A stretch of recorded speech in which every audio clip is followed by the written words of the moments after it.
ఓం సమర్థ సద్గురు సాయినాథాయ నమః. శ్రీ సాయిలీలామృతం అధ్యాయం 28. గణేష్పురిలో శ్రీ నిత్యానంద స్వామి శిష్యులు సిద్ధపీఠ స్థాపకులు అయిన శ్రీ ముక్తానంద పరమహంస ఇలా వ్రాశారు. నా సద్గురువైన నిత్యానందులు సాయిబాబా వేరుకారని నా భావము. నేను మన దేశంలో ఉన్నప్పుడు ప్రతి సంవత్సరము తప్పక షిరిడీ దర్శనం ఒక్కసారైనా చేస్తాను.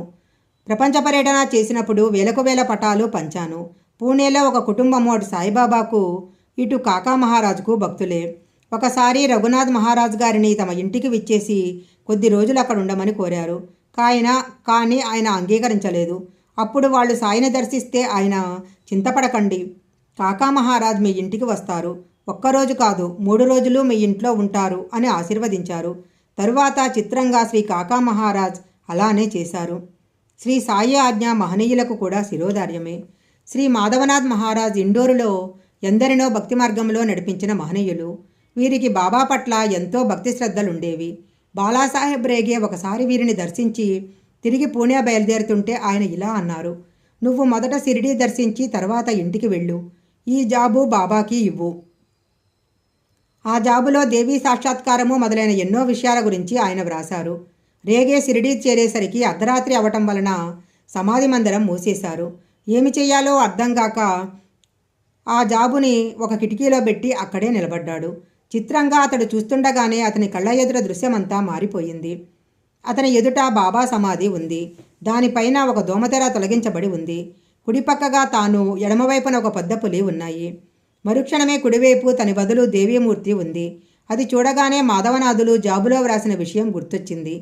దోమతెర లోపల సాయిబాబా చిలిం తాగుతూ కూర్చొని ఉన్నారు. ఆయన ఎదుట మాధవనాథులు కూర్చొని విచిత్రమైన పారవస్యంతో అటు ఇటు ఊగిపోతున్నారు. ఆ దృశ్యం ఎంతోసేపు కొనసాగింది. అది స్వప్నమేమోనని రేగే శంకించాడు, కానీ చూసుకుంటే మెలకువే. ఆ జాబుతో మాధవనాథులు సూక్ష్మరూపంలో సాయిని దర్శించారు. సాయి వారి జాబుకు సమాధానంగా దేవీ దర్శనము, తమ సాన్నిధ్యానందము కూడా వారికి ప్రసాదించారు. సాయి భక్త ఎం రంగాచారి ఇలా వ్రాస్తున్నారు. శ్రీ శంభునాథజీ అను సిద్ధపురుషుడు నాతో, ముందు నువ్వొక సాటిలేని సిద్ధపురుషుని శరణు పొంది అంతిమ గడియ వరకు ఆయనకు అంకితమవుతావు అన్నారు. అలాగే 1-2 సంవత్సరాల్లో నేను బాబాను ఆశ్రయించాను.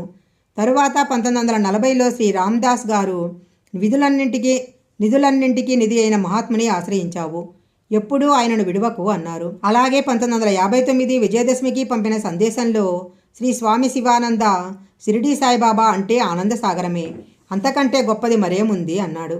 శ్రీ గణపతి సచ్చిదానంద గారు ఇటీవల నాతో, షిరిడీ సాయిబాబా అంటే దత్తాత్రేయుని అవతారమే, కాదు వారు దత్తాత్రేయుడే అన్నారు. కొద్ది సంవత్సరాల కిందట మద్రాసులో ఒక మాతాజీని దర్శించాను. అప్పుడు ఆమె ధ్యానంలో ఉన్నారు. పావుగంట తర్వాత ఆమె షిరిడీ సాయిబాబా అని నా కేసి చూసి, త్రేతాయుగంలో వశిష్ఠ మహర్షిగాను, ద్వాపరంలో దత్తాత్రేయుడుగాను అవతరించినది కలియుగంలో షిరిడీ సాయిబాబాగా వచ్చింది. ఇప్పుడు శివరామ మందిరాలు ఉన్నట్లే 1-2 శతాబ్దాలలో ప్రతి గ్రామంలోనూ సాయి మందిరాలు వెలుస్తాయి.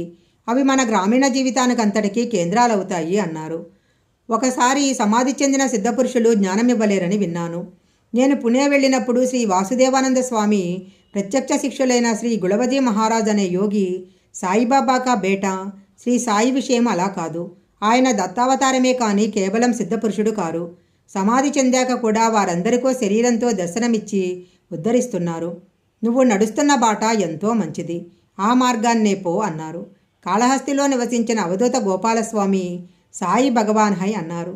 సాయి ఇంతటి మహనీయులు కాబట్టే భగవదాదేశంగా ఆ పేరు ఆయనకు సార్థకంగా నిలిచింది. సాయి అంటే మహాత్ములలో శ్రేష్ఠుడు అని బెంగాల్ రాష్ట్రంలో వాడుక.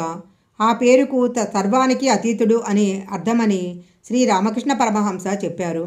ఒకనాడు పరమహంస తమకు చిలింపీలిస్తున్న మహాత్ముని చిత్రపటం ఒకటి, దున్ని నిర్వహించే మహనీయుని చిత్రపటం ఒకటి కావాలని కోరి, వారిని చూడటం వలన తీవ్రమైన భక్తి కలుగుతుంది అన్నారు. ఎప్పుడూ చిలింపీల్చేవారు సేగాం నివాసి శ్రీ గజానన్ మహారాజు. నిరంతరము దుని నిర్వహించింది, చిలిం తాగింది శ్రీ సాయిబాబా. శ్రీ సాయిలీలామృతము 28వ అధ్యాయము సంపూర్ణము.